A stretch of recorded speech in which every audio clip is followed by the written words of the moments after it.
Apa yang dilakukan ini? Cariin jalan keluar? Enggak. Dibiarin begitu saja. Kemudian enak-enak mecat-mecat kalau nggak setuju. Bubarin aja idinya. Ngapain orang cuma organisasi profesi kok. Dokter Terawan dipecat. Dia malu, Pak. Malu dia. Sebagai Letnan Jenderal, dokter yang telah puluhan tahun berpraktek, sudah lebih dari 42.000 orang yang dibantu, dengan praktek yang dianggap salah tadi itu. Ya kan? Kemudian, dia ini memimpin rumah sakit RSPAD agak lama, Pak. Dan RSPAD-nya bagus. Lalu beliau adalah Menteri Kesehatan Republik Indonesia. Walaupun nggak sampai selesai. Tetapi pernah diberi amanat oleh negara untuk jadi Menteri Kesehatan. Dan Bapak Ibu Saudara, Dokter Terawan ini adalah dokter yang pernah menerima penghargaan tertinggi di bidangnya. Apa namanya itu? Narayan apa-apa itu? Penghargaan, saya sudah lihat, Pak. Nama-nama penghargaan, saya nggak hafal. Banyak sekali penghargaan Dokter Terawan. Oleh negara. Kepada Dokter Terawan. Tiba-tiba dipecat. Malu nggak sih dia? Pasti dia malu. Teman-teman Komisi 9 pernah nanya kepada Dokter Terawan, kita ingin undang di sini sebetulnya, Pak. Dia tidak mau. Ini kenapa? Nanti kalau saya datang kan juga belum tentu. Ini saya yang rugi, Pak, katanya. Wong saya ini udah dipecat kok. Kalau saya datang ke sana kan rugi saya. Nah, etis enggak, Pak, orang dipecat atas nama penegakan etika dengan cara mempermalukan seperti ini? Saya tahu bahwa ada surat ini, tanggal kalau tidak salah 8 Februari, ditujukan ke PBID oleh MKEK. Jadi MKEK ini menulis surat ke PBID untuk meminta agar saudara TAP itu diberhentikan secara tetap dan permanen di dalam pelaksanaan muktamar yang akan dilaksanakan di Aceh. Tetapi setelah itu tanggal 15 Maret, Bapak Ibu, ada undangan dari MKEK kalau tidak salah ini ke Dokter Terawan. Ini ada suratnya di saya ini. Ya. Untuk memberikan klarifikasi. Nah, ini yang mengundang MKEK. Tanggal 15 Maret diundang. Tadi tanggal 8 Maret sudah ada surat dari MKEK juga ke PBID yang meminta penegakan supaya dia dipecat. Lalu tanggal 15 diminta datang untuk konfirmasi klarifikasi. Dokter Terawan nggak datang. Tanggal 18, Pak, 3 hari setelah itu dikirim lagi surat ke Dokter Terawan, minta hal yang sama. Kalau nggak datang, ini akan dibawa ke muktamar. Saya coba telusuri, Pak, kenapa Pak Terawan ini kira-kira nggak datang? Jawabannya, untuk apa datang? Udah pecat. Sudah ada putusan pemecatan dari MKEK. Dan sifatnya menurut Pak Budi tadi, di dalam paparan Pak Budi, itu final mengikat, wajib dikerjakan PBID. Orang sudah dipecat, dipanggil lagi klarifikasi. Siapa yang mau klarifikasi lagi? Untuk apa? Orang dipecat, udah berhenti. Titik. Jangan sampai Bapak bikin klausul surat tanggal 15 dan 18 itu untuk seakan-akan mengatakan Terawan tidak kooperatif. Dia bukan tidak kooperatif. Dia mau datang, tetapi jangan dipecat dulu. Kalau sudah dipecat kan apa hubungan saya lagi dengan ini? Ini kan kasihan ini orang. Ini Dokter Terawan ini macam dokter biasa-biasa gitu loh. Nah ini tolong Pak, ini diklarifikasi juga soal surat ini supaya terbuka ke publik. Ini banyak orang nggak tahu kalau ada surat itu. Pak, Dokter Terawan itu dipanggil ke DPR itu selalu datang, Pak. Saya saksinya, Pak, kalau dipanggil datang. Kadang-kadang mohon maaf kalau menteri lain itu dia bilang lagi ada rapat dengan presiden lah, yang rapat apalah, rapat itu kadang-kadang malah diwakilkan oleh sekjen. Kalau Dokter Terawan datang, Pak, ke sini kalau dipanggil. Sudah diberhentikan jadi Menteri Kesehatan pun waktu itu, setelah itu kita panggil ke sini datang.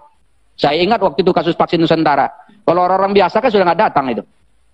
Apalagi dipanggil oleh ID. Saya pikir pasti datang kalau caranya baik.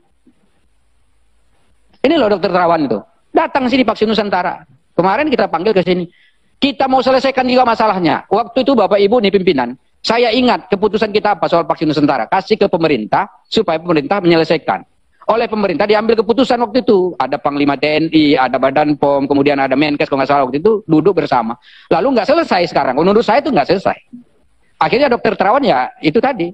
Lalu ini ID di dalam putusannya itu saya juga baca putusan ID ini. Mengatakan Dokter Terawan tadi mengiklankan. Siapa yang iklankan? Saya belum pernah lihat ada running text yang mengatakan ikutlah vaksin Nusantara. Nggak ada tuh. Ya kan? Atau misalnya nulis di koran, di media apa, bahwa ini ampuh dan seterusnya, ikutlah vaksin Nusantara, nggak ada. Yang mengiklankan Ibu ini Ayatul Wafiroh nih, Wakil Ketua Komisi 9. Ngomong di media kalau dia sudah ikut vaksin Nusantara. Yang mengiklankan saya, Wakil Ketua DPR, ada beberapa pejabat negara, ada mantan pejabat negara yang mengiklankan, bukan Terawan. Kenapa dia yang salah? Coba tunjukkan ke saya mana iklan yang katanya salah itu yang dilakukan oleh Dr. Terawan. Oh, katanya vaksin Nusantara ini belum sempurna penelitiannya. Saya tanya sekarang, vaksin COVID di Indonesia yang sempurna penelitiannya apa? Coba tunjukin ke saya dulu, Bapak-bapak. Bukankah vaksin-vaksin itu masuk ke Indonesia itu pakai istilah emergency use authorization? Apa itu emergency use authorization? Emergency use authorization itu artinya yang dipakai dalam keadaan emergency. Berarti kan belum sempurna sekali itu vaksinnya. Maka pakai istilah emergency itu. Berarti vaksin yang lain itu pun belum ada yang sempurna. Lalu kenapa vaksin Nusantara dianggap lain dari yang lain? Aneh bin ajaib gitu. Padahal setelah disuntikkan ke banyak orang, nggak ada masalah. Saya termasuk yang disuntik vaksin Nusantara. Bukan dipaksa. Saya datang ke sana nggak dipaksa, nggak ada satu orang pun mau maksa saya untuk ikut vaksin Nusantara. Ibu Nini ini, wakil ketua kita, juga ikut divaksin, nggak dipaksa. Nggak ada masalah, Pak. Setelah di DSA saya, ini di DSA, Pak, nggak ada masalah saya. Dan saya di DSA setelah kasus ini berkembang, artinya sudah melebar kemana-mana gitu. Saya sudah tahu persis bahwa ini ada masalah di DSA oleh ID. Tapi saya tetap datang, Pak, DSA. Karena kemauan saya sendiri. Apa yang salah? Yang terakhir, bagian yang ingin saya sampaikan. Bagian pertama, mungkin nanti kalau direspon ada bagian kedua. Bagian pertama ini begini. Ya, ini dipercepat Ibu Ketua. Bapak Ibu, kalau misalnya ini Dokter Terawan ini sudah dipecat, menurut Bapak Ibu ada lagi nggak solusi untuk dia? Apalah yang bisa kita lakukan untuk Dokter Terawan supaya dia jangan sampai teraniaya seperti itu? Sebentar lagi Bapak ini udah mau pensiun. Masa di akhir usia masa dinasnya seperti ini kita perlakukan yang tidak terhormat dengan cara-cara tidak baik? Saya Pak waktu di SPAD, waktu saya duduk hanya beberapa saat di situ, saya melihat ada beberapa profesor dari Amerika. Bukan profesor abal-abal, saya tahu, karena saya juga dosen dulu Pak. Mereka tuh menjelaskan banyak hal, termasuk soal terapi Vagnus, juga termasuk soal DSA. Saya lagi di situ Pak, ada beberapa orang. Nah, apakah misalnya itu tidak bisa dijadikan sebagai dasar kita untuk memberikan, katakanlah, memulihkan kembali nama baik Dokter Terawan?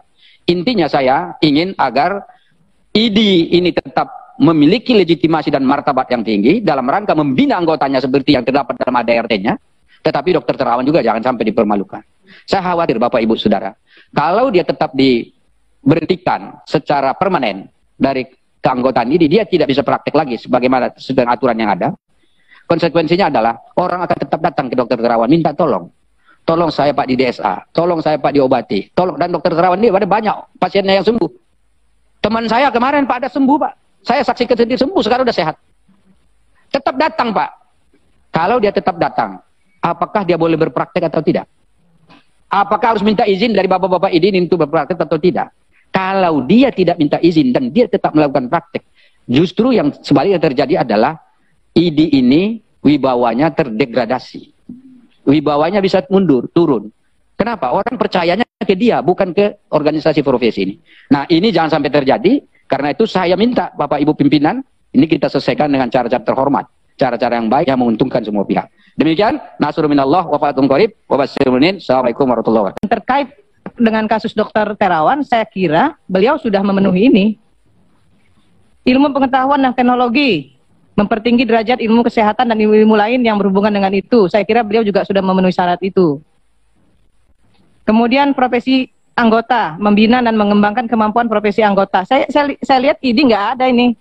Di profesi anggota ini ID tidak melakukan pembinaan dan mengembangkan kemampuan profesi anggota. Jelas.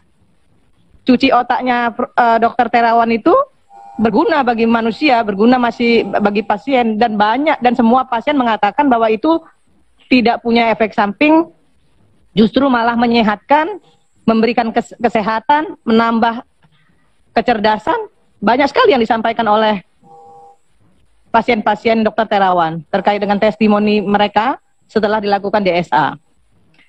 Apa yang dilakukan ini? Cariin jalan keluar? Enggak. Dibiarin begitu saja. Kemudian enak-enak mencat-mencat kalau nggak setuju. Bubarin aja ID-nya. Ngapain orang cuma organisasi profesi kok.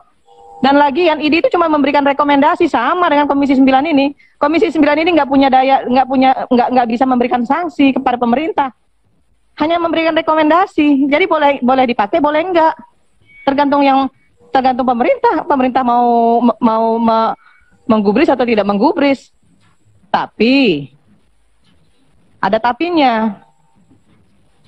Parlemen ini terbentuk untuk mengawasi pemerintah. Jelas itu fungsinya. Tapi kalau ID apa?